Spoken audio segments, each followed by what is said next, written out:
शिवसेना भाजपला संपवून गाडून मूठ माती देऊन पुढे जाईल, पण शिवसेना संपणार नाही. उलटा आता त्यांच्या लक्षात आले भाजपला की महाराष्ट्रामध्ये मोदींचं राहणं चालूच शकत नाही, खोटा सिक्का आहे. आणि म्हणून त्यांनी शिवसेना चोरली, फोडली आणि बाळासाहेबांचे फोटो लावत आहे.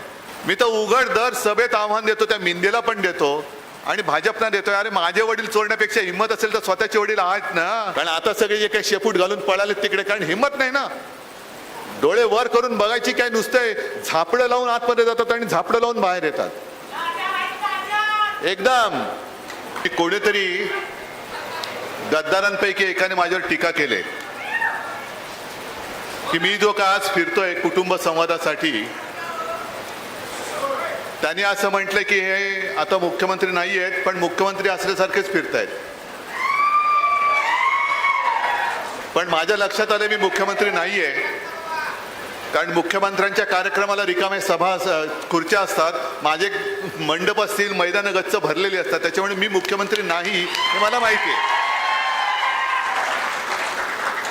1-2 दिवसापूर्वी मी मावळमध्ये होतो, रायगड, आणि संध्याकाळची सभा होती उरणची. अक्षरशः थंडी वाजत होती आणि त्याच्यानंतर आज इथे आलो तर घामाच्या धारा फुटत आहेत. सांगण्याचा मुद्दा, तुम्ही म्हणाल हे आम्हाला काय सांगताय कौतुक, तर थंडीमध्ये सुद्धा गच्च गर्दी, मैदान गच्च भरलेलं आहे आणि आज या लाई करणाऱ्या गरमीमध्ये सुद्धा तुम्ही तसेच बसलेला आहात. म्हणजे थोडक्यात काय की संपूर्ण महाराष्ट्र आता चवताळलेला आहे, वाट बघतोय निवडणुका कधी येत आहेत. आज मी या 2 दिवसाच्या माझ्या कुटुंब संवादाची सुरुवात करताना पहिल्या प्रथम ओमराजे आणि कैलास, साहजिकच आहे तुम्ही सगळे आहातच, यांचं कौतुक करतो. कारण यांना सुद्धा लालूच दाखवली नसेल असं नाही, कैलासला तर नेलाच होता उचलून. पण पहिल्यांदा मला ज्यांनी कोणी सांगितलं की हा सगळा असा कट होतोय आणि आम्हाला जवळपास पळवून नेत आहेत, ते कैलासने सांगितलं. आणि एकटा तिकडनं गाडीतनं उतरून हा परत आला. याला म्हणतात शिवसेनेचा वाल. असंच मी आता ही लहान, माझ्यासमोर ही लहान मुलं आहेत म्हणून मी त्यांना हक्काने हार तुरे म्हणतोय, ओमराजे तुम्हाला पण, कैलास तुला पण. आणि आमदार आहेत, खासदार आहेत, मोठी माणसं आहेत बाबा. आणि हल्ली आमदार खासदाराबद्दल काही बोलायची माझी तरी हिंमत नाही, पण तसं नाही. मी आमदार खासदार नाही समजत, हे माझी हक्काची माणसं आहेत. आणि संपूर्ण राज्यामध्ये आता ते भाजपच्या लक्षात आले की शिवसेना, त्यांना वाटलं होतं की इतर पक्षांसारखं शिवसेना फोडली, आमदार खासदार फोडले म्हणजे शिवसेना संपेल. नाही, शिवसेना तशी नाही संपणार. शिवसेना भाजपला संपवून गाडून मूठ माती देऊन पुढे जाईल, पण शिवसेना संपणार नाही. काल परवाकडे अमित शहा आले होते, देशाचे गृहमंत्री. मणिपूर पेटले, तिकडे जायची हिंमत नाही, तिकडे शेपूट घालतायत आणि महाराष्ट्रात फणा काढतात, हा नागोबा. काश्मीरमध्ये जायची हिंमत नाही, तिकडे शेपूट. अरुणाचलमध्ये चीन घुसते, तिकडे शेपूट. आणि असा शेपूट घाल्या गृहमंत्री महाराष्ट्रात येऊन आमच्यावरती फणा काढून गेला. माझ्यावरती काय बोलला ते दुसरं नंतरच्या सभांमध्ये मी त्याचा समाचार घेईनच. पण यांची हिंमत होत नाही तिकडे जायची. आणि बोलताना काय बोलून गेले की हे महाविकास आघाडी, म्हणजे आपण जे काय आहोत. आता सुद्धा माझ्या व्यासपीठावर काँग्रेसची सुद्धा लोक आहेत, राष्ट्रवादी आहेत, मला ठिकठिकाणी स्वागतासाठी काँग्रेस पण आहे, राष्ट्रवादी सुद्धा आहे, अगदी वंचितची लोक आहेत, मुस्लिम सुद्धा आहेत, सगळे जातपात धर्माचे लोक स्वागतासाठी येतात. पण अमित शहाने एक नवीन शोध लावला की महाविकास आघाडी म्हणजे पंक्चर झालेली रिक्षा आहे. ठीक आहे, आमची तर रिक्षा पंक्चर झाले कारण आमची रिक्षा साध्या माणसाची आहे. पण तुमचं ट्रिपल इंजिनचं जे काय चाललंय, ट्रिपल इंजिन सरकार, त्याला तर भ्रष्टाचाराची चाकं लागलेत. सगळे भ्रष्टाचारी ते तो का मिळवावा, भाजपा धर्म वाढवावा, असं अमित शहांचं आणि मोदींचं चाललेलं आहे. आणि ओमराजे, तुम्ही जे बोललात त्यांनी आपल्यावरती आरोप केला होता की तुम्ही मोदींचे फोटो लावून जिंकलात. आणि मग ओमराजे तुम्ही चांगली आठवण करून दिली, ज्या वेळेला मोदी नाव कोणाला माहिती नव्हतं तेव्हाही आम्ही धाराशिव जिंकत होतो. मोदी होते म्हणून तुम्ही. मग मी असं जर म्हटलं की शिवसेना प्रमुख होते म्हणून मोदी तुम्हाला दिसत आहेत, आम्हाला काय सांगते मोदींचं कौतुक? आम्हाला आमचे शिवसेना प्रमुख आणि माझे त्यांनी मला सोबत तुम्ही दिलेले कट्टर सगळे जीवाला जीव देणारे मावळे जे आहेत ते पुरेसे आहेत. पण अटल बिहारी वाजपेयी जेव्हा मोदींना कचऱ्याच्या टोपलीत टाकायला निघाले होते तेव्हा संपूर्ण देशात एकमेव हिंदू हृदय सम्राट शिवसेना प्रमुखांनी मोदींना वाचवलं नसतं तर मोदीच दिसले नसते. म्हणजे अशा माणसांनी जो पक्ष स्थापन केला त्या पक्षाच्या शिवसैनिकाला जिंकण्यासाठी मोदींची गरज लागेल असं तुम्हाला वाटतंय? उलटा आता त्यांच्या लक्षात आले भाजपाला की महाराष्ट्रामध्ये मोदींचं राहणं चालूच शकत नाही, खोटा सिक्का आहे. आणि म्हणून त्यांनी शिवसेना चोरली, फोडली आणि बाळासाहेबांचे फोटो लावत आहे. मी तर उघड दर सभेत आव्हान देतो, त्या मिंदेला पण देतो आणि भाजपना देतोय, अरे माझे वडील चोरण्यापेक्षा हिंमत असेल तर स्वतःचे वडील आहेत ना, त्यांचे फोटो लावा आणि मतं मिळवा ना. का स्वतःच्या वडिलांवरती आत्मविश्वास नाही एवढा की हे काय देऊ शकतील? मी राजकारणात बोलतोय, राजकारणाबद्दल बोलतोय. तुम्हाला जर का लोक बाहेरून चोरून घ्यावी लागतायत, नेते चोरून घ्यावे लागतायत, आदर्श जे आमचे हिंदू हृदय सम्राट देशात एकच, त्यांची बरोबरी करण्याचा यांनी प्रयत्न केला पण होऊ शकत नाही, कोणी मानायलाच तयार नाही त्यांना हिंदू हृदय सम्राट. या अशा भाडोत्री पक्षाला काय एक अवदसा सुचले मला कळत नाही. मी प्रत्येक सभेमध्ये जे सांगतो की यांचं हिंदुत्व आणि आमचं हिंदुत्व वेगळं आहे आणि आपली सुद्धा फसगत झाली. गेल्या वेळेला मला कल्पना आहे की इथे लोकसभेची जेव्हा सुरुवात झाली तेव्हा लातूरमध्येच पहिली सभा झाली होती, बरोबर आहे ना? मोदीजी आले होते, मला बोलवलं होतं, मान पान सन्मान. आणि मग मोदीजीने माझा उल्लेख केला होता, मेरे छोटे भाई, मेरे छोटे भाई. आता त्यांनी नवीन सुरू केलंय, ये किती इतके करोड लोक, येही मेरा परिवार आहे. आनंदाची गोष्ट आहे. आता तरी निवडणुकीपुरतं तरी तुम्हाला कळलं की परिवार आहे. पण मी मुख्यमंत्री असताना माझी एक घोषवाक्य दिलं होतं करोनापासून वाचण्यासाठी, माझे कुटुंब माझी जबाबदारी.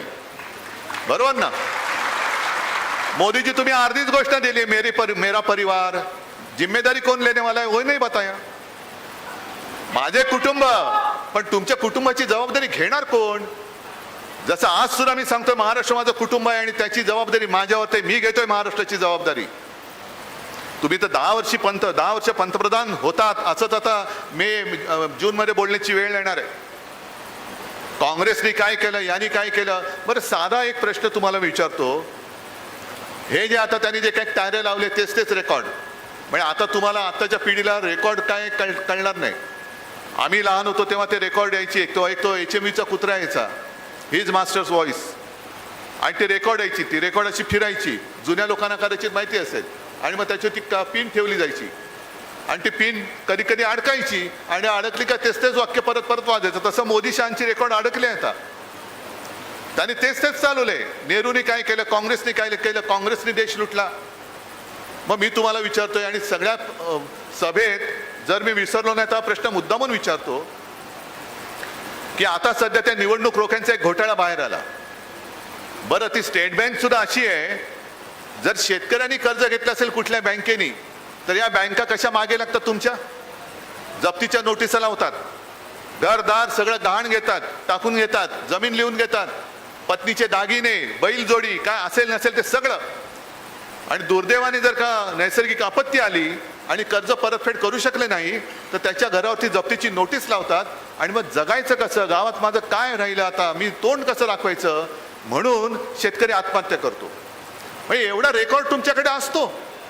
साध्या माणसांचे हजारो लाखो शेतकऱ्यांचे रेकॉर्ड तुमच्याकडे आहेत. वेळेवरती तुमच्या नोटिसा जातात त्याच्या घरावरती जप्तीसाठी.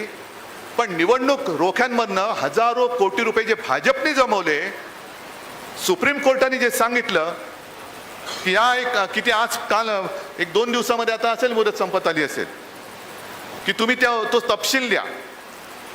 स्टेट बँकेने निर्लज्जपणाने सांगितलं की आम्हाला तपशील गोळा करायला वेळ लागेल. आम्हाला 3 महिन्याची मुदत वाढून द्या, माझ्या शेतकऱ्याला कर्ज परतफेडीसाठी देता मुदत. मग ते जसे रेकॉर्ड ठेवतात तसे या चोरांचे रेकॉर्ड तुमच्याकडे का नाही आहेत? पण कर्ज रोख्यांच्या माध्यमातून, कर्ज रोखे नाही, निवडणूक रोख्यांच्या माध्यमातून भारतीय जनता पक्षाच्या तिजोरीत किती पैसे आले माहिती आहे तुम्हाला? 6 का 7 हजार कोटी, बरोबर आहे ना? आणि काँग्रेसच्या तिजोरीत किती आले? 600 का 700 कोटी. मग भाजपच्या तिजोरीत 7-8 हजार कोटी आणि काँग्रेसच्या तिजोरीत 700-800 कोटी. देशाला लुटलं कोणी तुम्ही सांगा? भाजपने लुटलं की काँग्रेसने लुटलं? बरं, काँग्रेसने ते सांगतात 60-65 वर्ष काँग्रेसने देशाला लुटलं आणि काँग्रेसने जे काही केलं नाही 60 वर्षात ते आम्ही करून दाखवलं. बरोबर आहे, कारण काँग्रेसने 60-65 वर्षात 700-800 कोटीच जमवले. तुम्ही 2-5 वर्षामध्ये 6000 कोटी जमवले. जे काँग्रेसने नाही केलं ते तुम्ही करून दाखवलं. पण ही सगळी, मी काय होतं काही वेळेला राग अनावर होतो, कारण जे चाललंय, हा माझा महाराष्ट्र आहे, माझा महाराष्ट्र आहे, आपल्या सगळ्यांचा महाराष्ट्र आहे. या महाराष्ट्र, हा महाराष्ट्र गुजरातमधनं चालवत आहे. आज सुद्धा शेतकऱ्यांच्या काय त्यांच्या मालाला काय भाव नाही, हमी भाव नाही, मुलाला नोकरी मिळत नाही, शेतकऱ्यांची लग्न अडलेत, शहरामध्ये तरुण बेरोजगार आहेत. हे सगळे जे येतात, मोदी येतात, अमित शहा येतात आणि सांगतात आता आपल्याला सामर्थ्यवान भारतासाठी पुन्हा एकदा मोदी सरकार आणायचे. 2047 साली आपला देश जगातला सगळ्यात बलवान देश असेल. बसा ओमलात, 2047 सालला किती वर्ष आहेत? अहो 2047 साल तुम्ही तरी बघणार आहात का? कशाला सांगताय 2047 साल? आत्ता काय देतो ते बोल. आज रात्री माझ्या गरीबाच्या घरामध्ये 2 घास खायला अन्न नाही. 2047 घाल तुझ्या उरावरती, त्याच्या ताटात पहिले 2 घास आज दे. आता ज्या आंबारस सांगत होते सोयाबीनला भाव नाही, कापसाला भाव नाही, याला भाव नाही, त्याला भाव नाही. गद्दारांना 50 खोके आणि शेतकऱ्याच्या हातामध्ये काय नाही. बरं, इकडे सुद्धा आपल्या संतोष सोमवंशीनी सोयाबीनसाठी संशोधन केंद्राची मागणी केलीच होती. आम्ही जे विषय सोडवायला मागत होतो ते बाजूला ठेवले. गेल्या 8-10 दिवसापूर्वी जे आपले अर्थसंकल्प त्यांनी मांडला, अंतरिम म्हणजे तात्पुरता, तो सगळा अर्थसंकल्प मी त्या सभागृहात बसून ऐकला म्हणजे ते सांगत होते, तो सांगताना मी बघितलं त्यांना. आणि माझी जी प्रतिक्रिया दिली की हा सगळा अर्थसंकल्प, हे यांचे सगळे मित्र, सगळे सोयरे आहेत, त्यांच्या तिजोऱ्या भरण्यासाठी आहेत. कॉन्ट्रॅक्टर, हा सगळा जो काय अर्थसंकल्प आहे, इथे हजारो कोटीचं काम, इकडे रस्ता देणार, तिकडे रस्ता देणार, हा रस्ता देणार, तो पूल करणार, हजारो कोटीची कॉन्ट्रॅक्ट. कॉन्ट्रॅक्टर जोमात आणि माझा शेतकरी कोमात, असा अर्थसंकल्प आहे. एक बातम्या ऐकल्यानंतर सुद्धा अशी चीड येते. आता हे जे बसलेत मिंदे तिकडे, घटनाबाह्य मुख्यमंत्री, त्यांनी तर एक आदेशच काढलेला आहे. या मार्च शेवटापर्यंत जाहिरातींसाठी जवळपास 84 का 85 कोटी रुपये त्यांनी मंजूर करून टाकले. 84 का 85 कोटी. नुसती उधळपट्टी, यांचे नुसते दाढीवाले फोटो बघायचे आम्ही. ते वर्तमानपत्रासाठी काही कोटी, टीव्हीसाठी काही कोटी, बस स्टँडवरती काही कोटी, नुसते जाहिरातबाजी. दिलं काय तुम्हाला? मी जर का तिकडे असतो तर त्या 84 कोटीची जाहिरात करण्यापेक्षा मी माझ्या शेतकऱ्याला त्याच्या हक्काचा भाव दिला असता. काढा 84 कोटीला कितीने भागायचं ते भागा आणि कमीत कमी किती पैसे शेतकऱ्याला दिले म्हणजे किती शेतकऱ्यांचं एक भलं होऊ शकतं, ते भलं आपल्या महाविकास आघाडी सरकारने नक्की केलं असतं. आम्ही कामं खूप केली, पण जाहिराती नाही करत बसलो. कारण कामं केली ती केली आणि ती कामं मी जाहीरपणाने विचारतो. आज सुद्धा शेतकरी इकडे आलेत ना? आलेत की नाही आलेत? किती आलेत? आलेत नाही एवढे? मग महाविकास आघाडी सरकारने जे 2 लाखापर्यंत पीक कर्ज माफ केलं होतं, मुक्त केलं होतं, ते तुम्हाला मिळालं होतं की नव्हतं मिळालं? आणि संपूर्ण महाराष्ट्रामध्ये मी विचारतोय, कुठे मी जाहिरात केली? मी कर्जमुक्त केलं. आता येणार उद्धव सरकार. नाही, माझं सरकार नाही, जनता जनार्दनाचं हे सरकार आहे, शेतकऱ्याचं सरकार आहे. ही जी त्यांच्या डोक्यामध्ये मस्ती घुसलेली आहे, मी म्हणजे मीच, माझ्या पलीकडे कोणी असता कामा नये. मोदी सरकार, मोदी सरकार, मोदी सरकार, मोदी सरकार. मोदी सरकार आणलं कोणी? आपणच आणलं होतं. पण अटल बिहारी वाजपेयी जेव्हा पंतप्रधान होते तेव्हा ते सांगायचे की अटल सरकार नव्हतं, ते युतीचं सरकार होतं, युती सरकार होतं. हा जेव्हा मीपणा त्यांच्या डोक्यात घुसलेला आहे, आमच्यावरती तुम्ही घराणेशाहीचे आरोप करता त्याचाही समाचार मी संध्याकाळी घेईन. पण घराणेशाही तुम्हाला नकोय, पण आम्ही तुमच्या एकाधिकारशाही विरुद्ध आहोत. तुम्ही जे सगळीकडे मी अरे साधी गोष्ट आहे. आज सुद्धा तुम्ही बघितलं ते मी सांगतोय म्हणून मी नाही केलं, ही माझी पहिल्यापासूनची पद्धत आहे. हा एवढा मोठा हार, हा नुसता मी हार नाही म्हणत, या हारामध्ये तुमच्या भावना असतात. या हारामध्ये नुसतं फुलांचं ओझं नाही, त्या फुलांमध्ये तुमच्या भावना असतात, तुमचं प्रेम असतं. आणि आता सुद्धा तुम्ही बघितलं असाल की एक तर एवढा मोठा हार, मी एवढा काही मोठा झालेला नाही याची मला खात्री आहे, याची मला एक जाणीव आहे. पण मी हा एवढा मोठा हार बघितल्यानंतर मी सगळ्यांना सांगतो, अंबादास या, सुषमाताई या, संजय या, ओमराजे, कैलास या, सगळ्यांना मिळून, कारण तुम्ही सगळे सोबत आहात म्हणून मी आहे, तुम्ही आहात म्हणून मी आहे. पण ही आपली वृत्ती आपण दाखवतोय.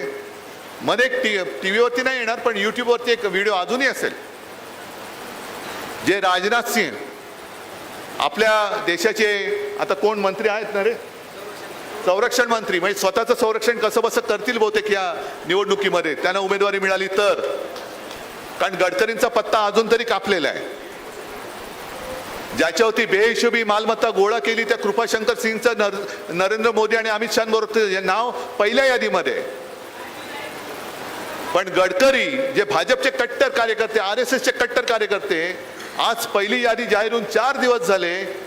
सगळं सामसूम. गडकरींना सुद्धा तिकीट मिळेल की नाही, राजनाथजींना मिळाले की नाही माहिती नाही, मिळणार आहे की नाही मला माहिती नाही. पण राजनाथ जेव्हा अध्यक्ष होते त्यावेळेला त्यांनी मोदीजींचं नाव पंतप्रधान पदासाठी सुचवलं होतं. आणि मध्ये जो काय मी व्हिडिओ पाहिला, असाच मोठा हार आणला, सगळ्यांना वाटलं, राजनाथला वाटलं आपण पण घुसायचं म्हणून ते घुसले. अमित शहानी वगैरे नुसते डोळेवर केले, त्यांचं पुन्हा डोकं बाहेर काढलं आणि मग फक्त मोदी उभे राहिले.